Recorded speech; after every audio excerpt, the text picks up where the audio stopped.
అమరావతి గుంటూరు జిల్లాకు 30 కిలోమీటర్ల దూరములో విజయవాడకు వెస్ట్లో ఉన్నది. దాని మహాచైత్యము లేదా గొప్ప స్తూపం కోసం ప్రసిద్ధి చెందిన అమరావతి కృష్ణా లోయ వెంబడి ఉన్న అనేక బౌద్ధమత స్థావరాలతో ఒకప్పుడు అత్యంత ఆకర్షణీయంగా ఉండేది. నేడు ఈ స్తూపం యొక్క తక్కువ మట్టి దెబ్బ తప్ప మరేమీ లేదు. కానీ దాని రోజున ఇది దక్షిణ భారతదేశంలో అతిపెద్ద, అత్యంత విస్తృతమైన స్తూపంగా పేరు పొందింది. ఇది క్రీస్తుపూర్వము 3వ మరియు 2వ శతాబ్దాలలో గొప్ప ఆంధ్ర రాజవంశం అయిన శాతవాహనులచే నిర్మించబడినది. శాతవాహనుల తర్వాత వచ్చిన ఇక్ష్వాకు రాజులు మహాచైత్యాన్ని అనేకసార్లు విస్తరించారు. క్రీస్తు శకము 3వ మరియు 4వ శతాబ్దాల మధ్య దాని తుది రూపానికి చేరుకున్నారు. స్థానిక తెల్లటి సున్నపురాయితో కప్పబడిన మహాచైత్యము అనేది 45 మీటర్లు వ్యాసము అనగా 148 అడుగులు మరియు 30 మీటర్లు అనగా 38 అడుగుల కంటే ఎక్కువ ఎత్తులో దాని సహాయక డ్రమ్ము మరియు క్యాపింగ్ ఫైనల్తో సహా ఒక మట్టి అర్ధగోళ దిబ్బ. దీని చుట్టూ 6 మీటర్లు అనగా 20 అడుగులు ఎత్తైన రైలింగ్ స్తంభాలు మరియు క్రాస్ పీసులు, కార్డినల్ పాయింట్ల వద్ద ఎత్తైన ప్రవేశ ద్వారాలు అన్నీ విపరీతంగా చెక్కబడ్డాయి. 5వ శతాబ్దంలో దక్షిణ భారతదేశం హిందూ మతం యొక్క పునరుజ్జీవాన్ని చూసినప్పుడు స్తూపం ఉంది. తక్కువ కార్టన్ మట్టి దిబ్బ మాత్రమే వదిలివేయబడింది మరియు 1796లో బ్రిటిష్ అధికారి కల్నల్ కోలిన్ మెకంజీ ఈ స్థలాన్ని త్రవ్వడం ప్రారంభించే వరకు అలాగే ఉన్నది. దురదృష్టవశాత్తు 19వ శతాబ్దం మధ్యకాలంలో శిథిలాల గురించి సమగ్ర పరిశోధన ప్రారంభించే సమయానికి చాలా సున్నపురాయి భాగాలు దోచుకోబడ్డాయి. చక్కటి ముక్కలు బ్రిటన్కు రవాణా చేయబడ్డాయి. అయినప్పటికీ ఈ ప్రదేశంలో చాలా చక్కటి శిల్పం మిగిలి ఉంది. పురావస్తు మ్యూజియంలో ప్రదర్శించబడింది.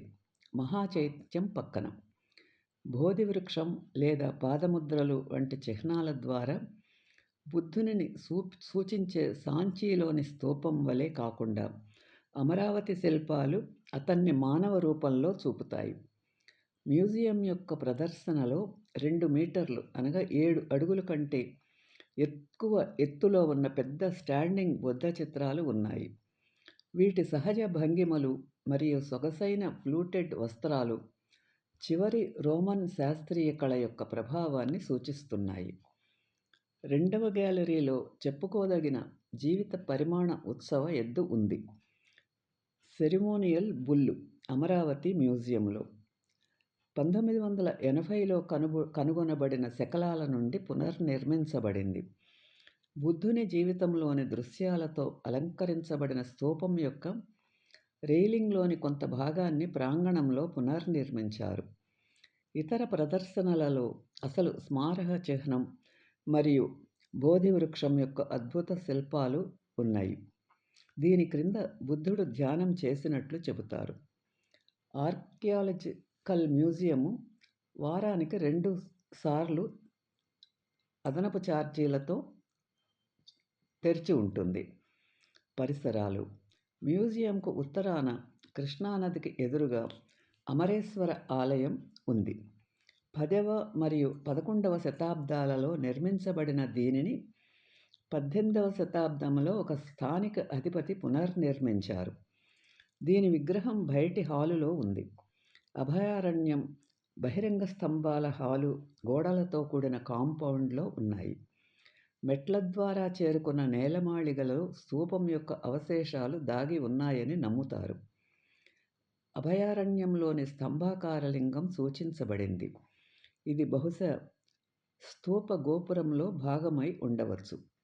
అమరావతి శిల్పాలు మహాచైత్యం నుండి మిగిలి ఉన్న సున్నపురాయి శిల్పాలు ఇప్పుడు అమరావతిలోని పురావస్తు మ్యూజియం, చెన్నైలోని ప్రభుత్వ మ్యూజియం మరియు లండన్లోని బ్రిటిష్ మ్యూజియం మధ్య విభజించబడ్డాయి. ఈ రిలీఫ్లు దక్షిణ భారతదేశంలోని ప్రారంభ బౌద్ధ కళా సంప్రదాయాల యొక్క ప్రాణశక్తికి సాక్ష్యమిస్తున్నాయి.